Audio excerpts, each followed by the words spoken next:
If you've been watching my channel for a while, you've seen a number of videos where I've talked about history from the 1800s. Now, of course, I have covered quite a bit in there. I've probably done at least 4 videos on that topic. But actually, I saw some rather amazing stuff today that I got to show you guys. I saw it over on another channel that you guys are probably familiar with. Brian's channel. This guy over here. All right. And he actually found a clip, I think from Twitter, and it has to do with, of course, the 1800s, the Chicago World Fair, and things of that nature.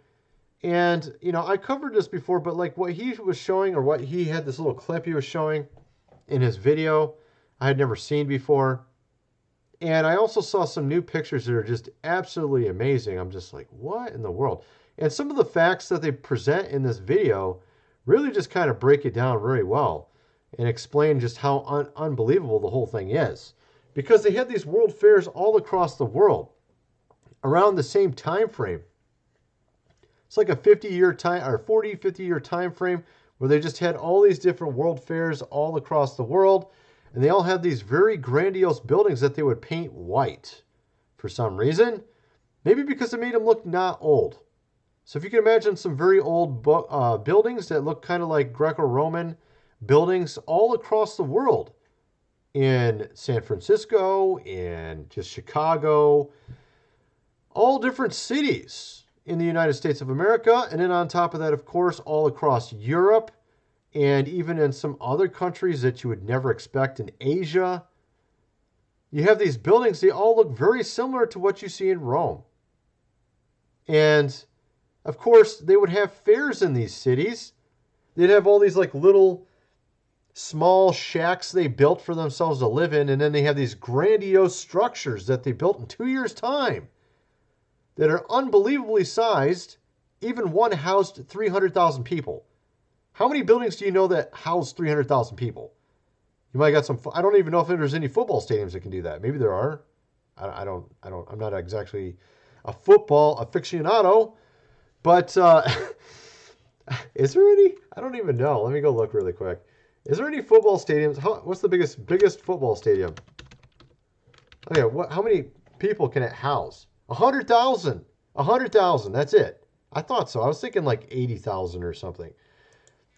They had buildings that held 300,000 people that they just built in 2 years' time. Oh, just built it really quickly. In a swamp area, of course. In a swamp area, which is almost impossible to build a building on. You build this super grandiose building that can house 300,000 people, and then just tear down the building after 2 years because you're done with your World Fair. Does that even make any sense? While you live in a shack, all the other buildings that they built around it with their horse and buggy are just not even beautiful at all. It's just absolutely amazing.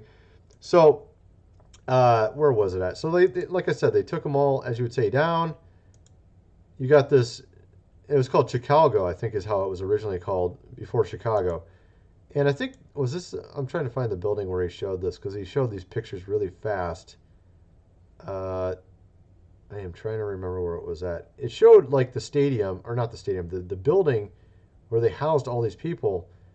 And it was absolutely amazing. And of course, they had this statue here as well that they said was just gold, just had gold, what do you call it, outlay on it, or like plating on it. But in reality, some are saying it may have been actually made completely out of gold, the statue. Completely out of gold, potentially. I'm trying to find this one. I'm not finding it. There's one building that actually could house 300,000 people. Let's see if I can find it this way. Yeah, here we go. This might show it. Yeah, this is the building right here. And I think they showed the inside too for a millisecond. Yeah, there it is. So this is a building that could hold 300,000 people. Look at how many people are there, folks. Look how big across that building is. Have you ever seen a building that big across? There is none. There's literally no video. I've never seen a building this big. This is in the 1800s. Horse and buggy, folks. Horse and buggy. They had, and by the way, I'm a mechanical engineer. That's my background, my expertise, as you call it, or whatever you want to call it. It's a science degree there. I'm being no sarcasm. It is a science degree, actually, but The fact of the matter is, like, they had no power tools. They had horse and buggy. They had no automation at that point. There was no Ford Motor Company, no General Motors. By the way, my dad worked at General Motors, worked with engineers at designing new vehicles and stuff. They didn't have any automation. They didn't have any tools. They didn't have dyes that were like, very advanced like we have today. They did have dyes, maybe. I don't even know. Did they have them in 1800s? Maybe a little bit. Let's just say a little bit. Some very basic, crude ones. I mean, they used to build them in sand too. They would have sand dyes and things like that. So they could do that. They could actually, molds. They could do casting of parts in the sand, and they would actually build the shape and put it in. At any rate, I don't know exactly all the details, but they didn't have a lot of things that we have today. How did they build this? Okay, how did they build that? 300,000 people. We don't even have football stadiums that big. Okay, I don't even know. I mean, maybe we do have a largest stadium in the world. What is that? 150,000. It's not even as big. You got the Crystal Palace, glass window palace, okay, in England, that we can't. They didn't have automatic glass making back then. How did they build it? Why couldn't they maintain it after 1800? I mean, there's so many things like this. I could keep going forever, and actually, I could make a super long video, but this is gonna be kind of short. I'm gonna actually do more videos like this, anyways. But I mean, just looking at these buildings, they say they build them in like a couple years' time. I mean, I showed you guys. I've shown the sort of like a map of Chicago, I believe, before. Actually, let me show you this first. They had some rather intriguing devices on some of these, like you have here in Paris, the Eiffel Tower. They had some interesting things on the Eiffel Tower. You have this device here. These seem to be in the center of a lot of buildings, a lot of these old cathedrals and other buildings. And some say that they harnessed energy somehow from the ether. And of course, we had Nikola Tesla, who helped out with some of these world fairs. And he was able to transfer electricity quite a distance for the Chicago World Fair. He would have obviously have known about these devices as well. Why aren't we able to read his scientific journals anymore? Why was his publications removed? Why was there other ones? There's also, even in religion, some people that they had writings that were very popular in their time. They were actually known to be some of the most important people. All their writings are mysteriously gone now, folks. You know what I mean? Maybe they knew something we're supposed to know about. You know what I mean? So you got Nikola Tesla. He knew about this, obviously. He probably knew all about this technology. Maybe that's why he wrote about it, and now that stuff's not around. It doesn't make money. It's kind of interesting when you can't make money with something. If you know how to pull the electricity from the ether, and it doesn't cost any money, it doesn't help out those who are, up there that want money. Like the World, of course, Economic, Forum, those guys, for example, those are a good example of some people that wouldn't like it. Free energy? Are you kidding me? Look at this. Look at this building right here. What in the world? See how small these people are? Look at this building. Does this thing even exist anymore? This is the Palace of Transport World's Fair. This is one of the buildings they got rid of, folks. How in the world did they build this? Look how small these people are. Look how humongous. What would you even call these? I mean, I guess you would say they're columns. Those columns are as big around as a house. Those columns are bigger than houses. My house is probably smaller than one of these columns. And look how you can see that it has a ton of artistic design, architectural design to it, even though we're very far away. They said they built this in 2 years, and then they just got rid of it afterwards. Here's another one of those devices. I mean, I probably could do 50 hours on this, man. This stuff's absolutely stunning and amazing to me. Here's another building.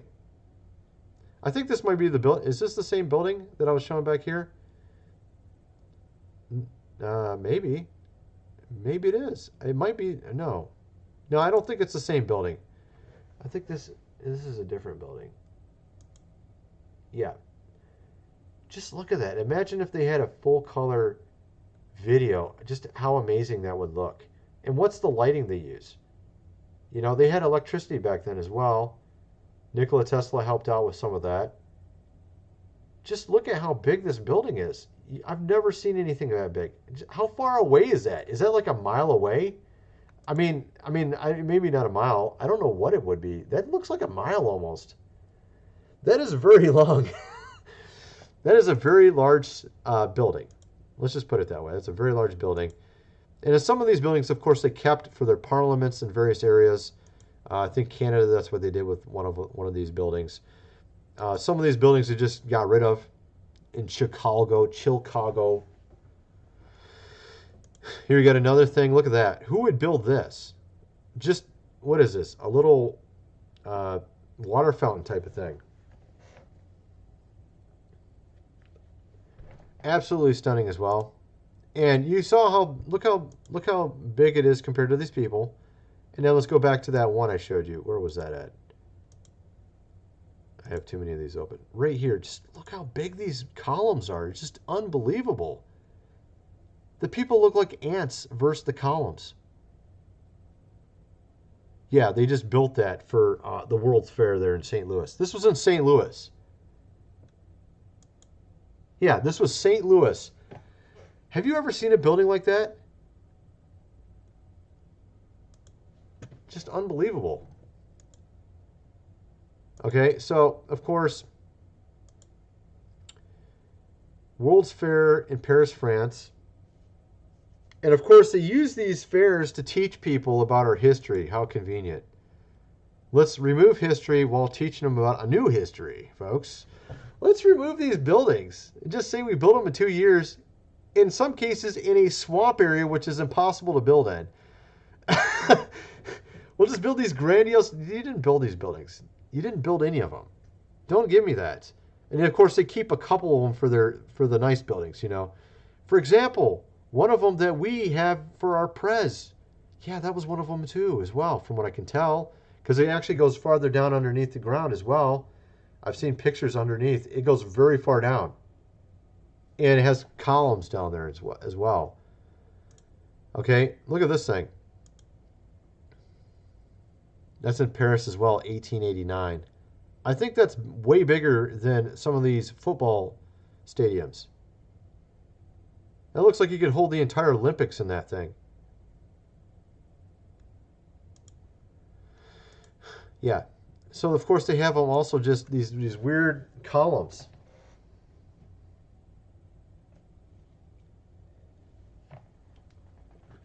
And, you know, you don't ever see anything like this anymore. It's just kind of curious. I'm going to be doing more videos on this. I just thought I'd kind of cover this really quick. But, you know, I wanted to get into a little bit more here. First, I wanted to mention about my website, grvideos.com. Link is in the description, of course. If you haven't already, I'd highly recommend you check it out. Link is in the description. I have also a number of videos over there. They're not exactly the videos I put up over here, although some of my videos that are up over here end up over there as well. Link is in the description. I also put up new videos over there. Some of the videos are on things I don't exactly talk about over here anymore. I think you know why. I put those in the membership section, $4.95 a month. First month is free. Some of what's really going on in the background. I put them in the top stories and all these places here, folks. Link is in the description, of course. First month is free, of course. Okay. Anyway, also, of course, I have food supply, 25-year shelf life. Link is in the description as well. You've seen that. Obviously, I've talked about that many times. $247 for a month's worth, $747 for 3 months' worth. And, of course, this book here, The Lost Ways, How Our Great-Great-Grandfather Lived Without Electricity, How to Build a Cellar. Just can stacker, lots of other things, folks. Link is in the description. Recipes, hundreds of pages illustrated. You're going to definitely want it if you don't have it already. Link is in the description for that as well. Let's get back to the video. Now, like I was saying, I just can't get over some of this. It just draws me in. It just really draws me in. I mean, seeing the flag there as well. It's just like right in front of it. It's like, you know, there was a completely different history back then, folks. And it makes you wonder, because there was no people hardly in the early 1800s. Then you all of a sudden you have this booming population with all these grandiose buildings that were there before they even came along. And then all of a sudden they have to have these world fairs where they tell you all about your history, while then taking, of course, down these buildings, which they tell you they just built themselves when they didn't. I wonder what they taught back then. Did they teach them some evolution? What else did they teach them? You came from a monkey, buddy. These buildings, just ignore them. We built these for you, just so we could talk to you for 2 days, and then we're going to get rid of them, even though you're the size of an ant next to the building. Yeah, okay, dude. And of course, never mind Tesla. He didn't know what he was talking about. Einstein knows everything, okay, folks? That's how it works. It's just really curious. Of course, Einstein helped to promote their models and their ideas. Whoever went along with their program and got them things that made them money, they're the ones that ended up with the job in the end, folks. And those that were trying to actually perpetuate maybe what was already going, free energy, for example, those guys are gone. Yeah, I mean, it's kind of interesting how that works. Not really surprising, actually, considering where we are today. All right. You know, I would have loved to have been back then just to see this whole thing. And of course, you have all these pictures with a sky that has nothing in it as well. And I've shown numbers of pictures of those. I would have loved to seen what the sky looked like back then as well. I'm really curious. Again, have you ever seen a building that long? It just seems unreal. Anyway, kind of wonder what some of you guys think. Let me know in the comment section below, and thanks for watching. This topic of Buddhism is very intriguing. Here we have Buddha sitting under the pipal tree, which he attained enlightenment after obtaining the knowledge on how to reach nirvana. He remained beneath the tree another week, contemplating the nature of the tree and admiring its beauty. You see here snakes giving wisdom to Buddha and how to attain enlightenment. You also have a snake underneath him as well, coiled up, kind of reminiscent of the Garden of Eden, with the snake there tempting Adam and Eve with knowledge. Now, this is not the only thing you can find like this. There's actually a lot of this. Usually the snakes are almost always in these type of pictures of Buddha. Not all of them, but often. You also have the dragon, although this is difficult to see here. This is a dragon's face. Dragons are often very common with Buddha pictures. This is a celestial Buddha here. I'm wondering if these are the supposed to be the snakes themselves, because often it will have little snakes pointing in. And this is sort of like dragon, more dragons behind him. Here you see demons around him, often with bird faces and such. And I'm going to play a video in a minute here from a guy who's basically exposing Buddha. You see this demon above him, which looks like Baphomet. It's also both sexes, but it has a bird's face and bird's feet, which also commonly you'll find certain older depictions of the devil as having a bird's face. Okay, and this actually also echoes back to Egyptian hieroglyphics of Hermes or Thoth, which is the false god of knowledge. Maybe I should pull that up. You have the emerald tablets of Thoth, which were found at the top of the pyramid at Giza. And you have this fallen angel, I'm suspecting a cherubim, that was giving this knowledge to Hermes Trismegistus, which was a prophet, alleged child of this god. Okay? And these emerald tablets are written in Phoenician, which is Paleo-Hebrew. Paleo-Hebrew is what the original Hebrew Old Testament was written in. It's considered the language of heaven. Of course, if you have fallen angels, they would speak the original language of heaven, which would be Paleo-Hebrew. I'm trying to find a better picture of how it's written, so you get an idea there. It's written on an emerald tablet, literally. And, you know, a lot of people think, oh, this is just fairy tales. No, actually, it has a bird's face, the exact same as this. This has a bird's face. Okay? And I've already found actually some connections, not even really looking a lot into this. You see a lot of connections. I read some stuff already that connects it sort of back to the Egyptian religions. The lotus, the universal symbol of the lotus, which is what Buddha is sitting on here. Okay? And I think it's sort of a false Holy Spirit. Okay? You know how the devil likes to counterfeit everything. Something I forgot to mention real quick here. The lotus is a twofold type of divine and human hermaphrodite. So again, we have this Baphomet type of concept.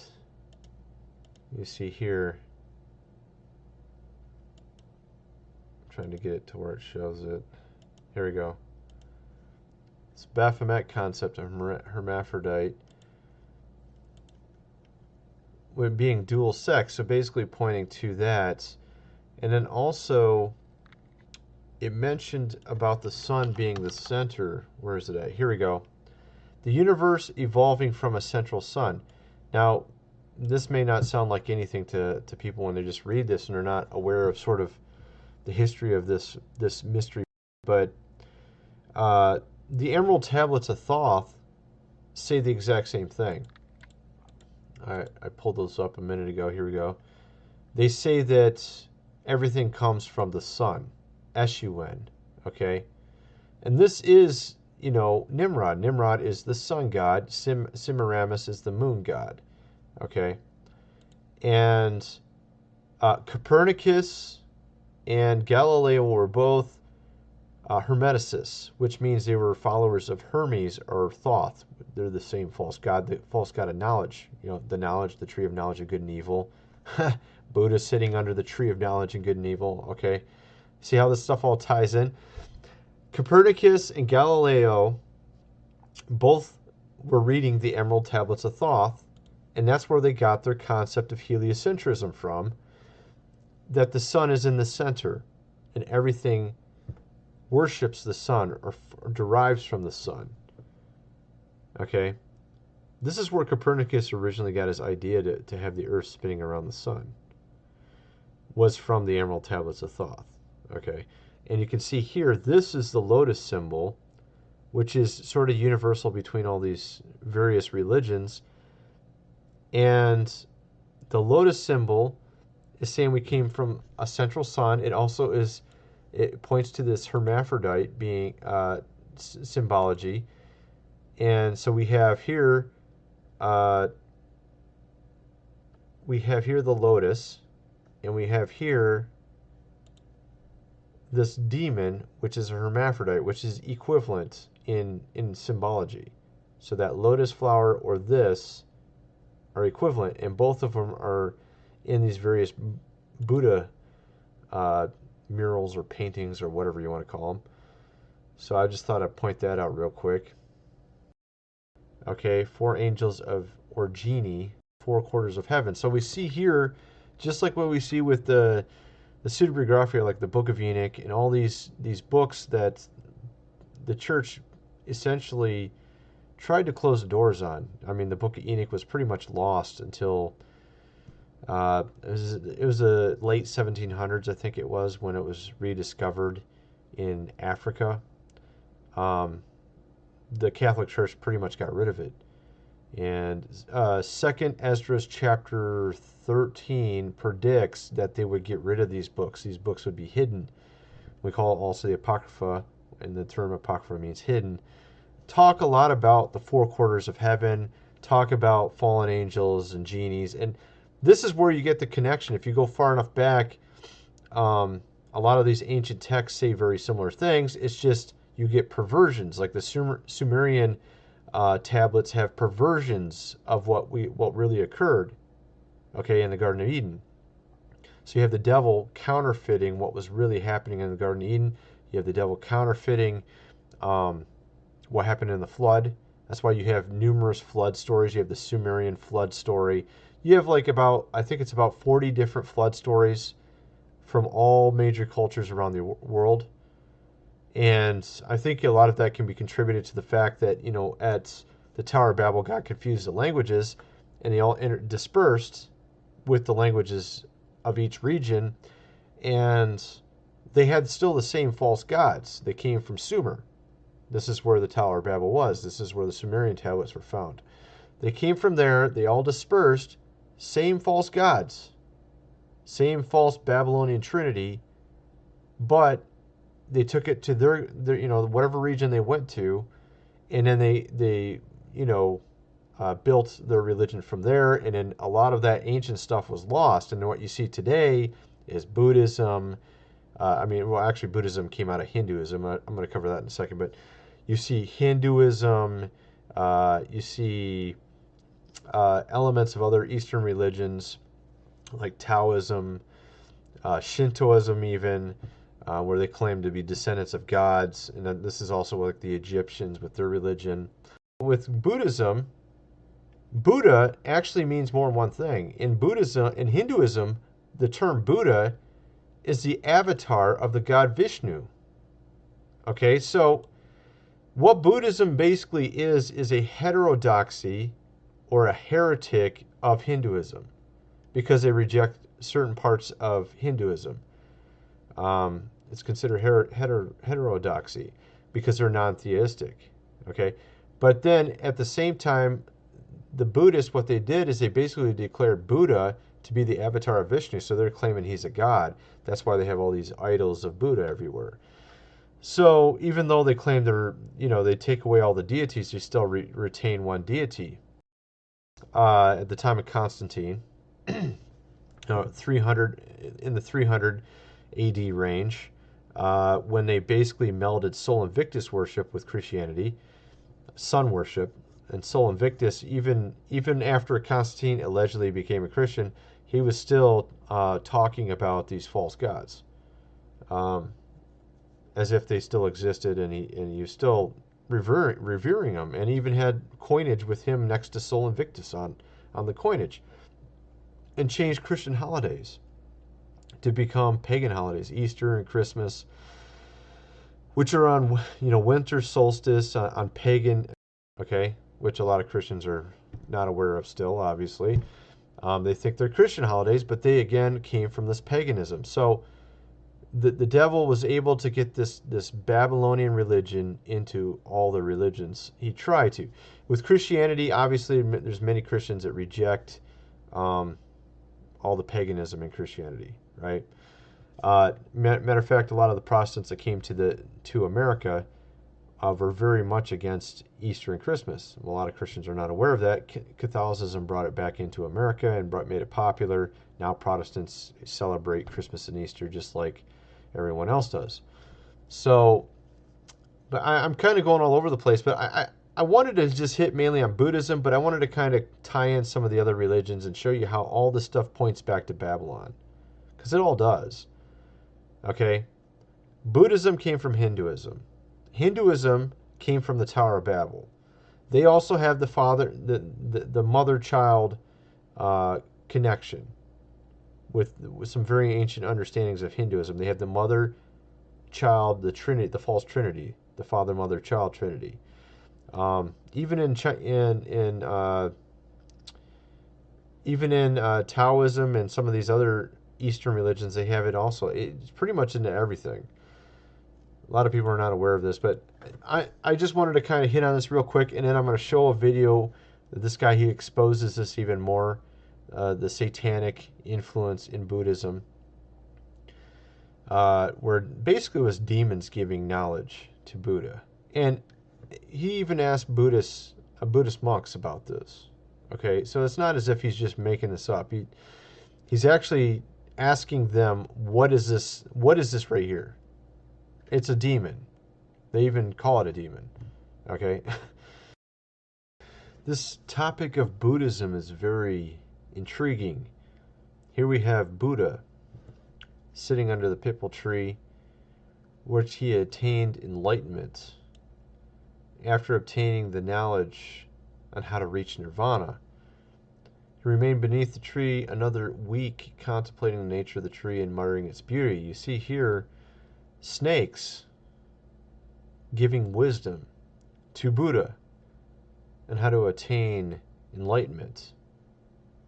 You also have a snake underneath him as well, coiled up, kind of reminiscent of the Garden of Eden, with the snake there tempting Adam and Eve with knowledge. Now, this is not the only thing you can find like this. There's actually a lot of this. Usually the snakes are almost always in these type of pictures of Buddha. Not all of them, but often. You also have the dragon, although this is difficult to see here.